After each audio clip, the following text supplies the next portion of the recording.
कश्मीर से आर्टिकल 370 यानी कि 370 हटने के बाद मोदी सरकार के फैसले पर अब कांग्रेस नेता सलमान खुर्शीद का समर्थन सामने आया है। इंडोनेशिया में उन्होंने इस बदलाव को ऐतिहासिक बताया। इसके बाद जयराम रमेश ने एक ऐसा बयान दे दिया जिस पर घमासान शुरू हो गया है। देखिए रिपोर्ट। हुआ था उसमें उनकी भूमिका थी, यानी कि ये जो पहलगाम के आतंकवादी हैं उन्होंने 4 आतंकी हमले कराए हैं 18 महीने में। आज वहाँ यहाँ वहाँ घूम रहे हैं, हमारे सांसद भी यहाँ वहाँ घूम रहे हैं और आतंकवादी भी यहाँ वहाँ घूम रहे हैं। जब सरकार का विरोध इकलौता मकसद बन जाए तो ऐसे बयान हैरान करने की बजाय बयान देने वाले की हताशा तो जग जाहिर करते हैं। क्या मोदी विरोध की आग में कांग्रेस ने देश हित को भी झोंक दिया है? जयराम रमेश का ये बयान तो इसी बात की तरफ इशारा कर रहा है।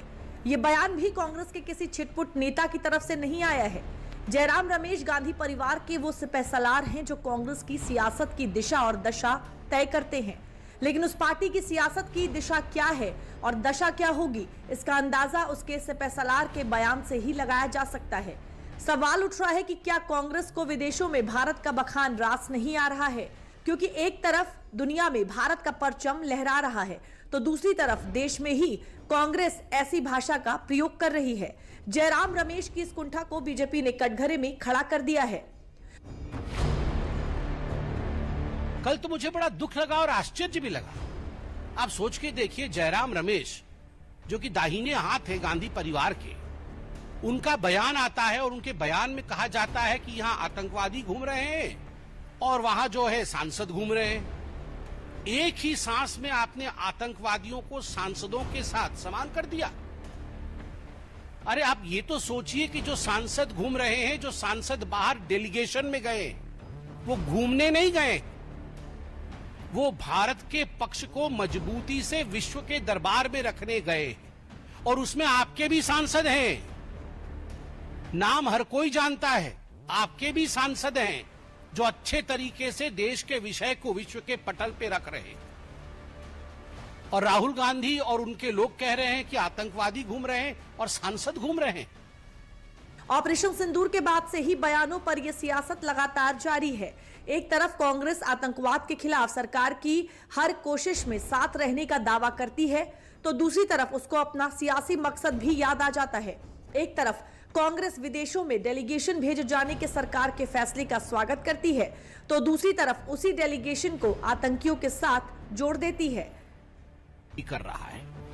वैसे में मुझे दुख होता है कि कुछ ऐसी पॉलिटिकल पार्टी है, खास करके कांग्रेस, जिन्होंने आरंभ में तो कहा कि हम देश के साथ खड़े हैं, हम सरकार के साथ खड़े हैं, मगर कदाचित एक दिन भी ये सरकार के साथ और हिंदुस्तान के साथ, भारत के साथ खड़े नहीं थे। प्रथम दिन से ही, डे 1 से राहुल गांधी, जयराम रमेश और तमाम उनके लोग, रॉबर्ट वाड्रा से शुरू करके तमाम कांग्रेस पार्टी के नेतृत्व ने भारत के सेना, भारत के शौर्य पर सवाल उठाया है। और ये सबूत गैंग खुश नहीं है।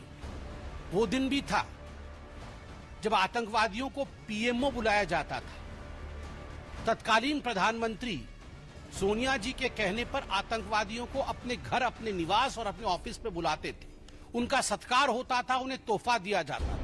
वह दिन भी हमें याद करना चाहिए जब सोनिया जी रोती थी आतंकवादियों के मृत शरीर को देख, मृत देह को देखकर वो रोती थी। उनको कंट्रोल नहीं होता था कि क्यों ये आतंकवादी बाटला हाउस एनकाउंटर में मारा गया। वह दिन भी थे जब 26/11 के बाद राहुल गांधी पार्टी करते थे, बड़ी बड़ी पार्टियां मनाते थे। वो लोग आज कह रहे हैं कि आतंकवादी घूम रहे हैं और सांसद घूम रहे हैं।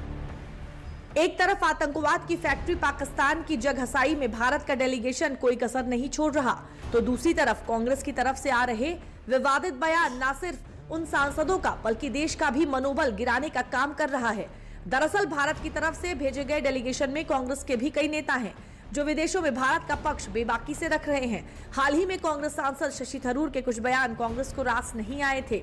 तब तक इसी बीच कांग्रेस के ही एक और नेता सलमान खुर्शीद जो डेलीगेशन का हिस्सा है, उन्होंने कश्मीर को लेकर एक ऐसा बयान दे दिया है जो कांग्रेस के लिए मनभावन तो कतई नहीं है।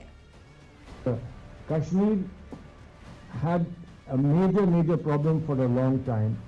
Much of that was reflected in the thinking of the government in an article called 370 of the Constitution, which somehow gave an impression that it was separate from the rest of the country. But Article 370 was abrogated. It was abrogated, and it was finally put to an end because so much time has passed. Subsequently, there was an election in 65% participation in election. There's an elected government in Jammu and Kashmir today. Indonesia की राजधानी Jakarta में सलमान खुर्शीद ने जम्मू कश्मीर से article 370 हटाने के फैसले की सराहना की है, तो उधर कांग्रेस के ही सांसद शशि थरूर ने कोलंबिया में भारत सरकार की तरफ से बोलते हुए कोलंबिया की सरकार की ही आलोचना कर डाली। दरअसल भारत के ऑपरेशन सिंदूर पर कोलंबिया सरकार ने पाकिस्तान के लिए सहानुभूति जाहिर की थी।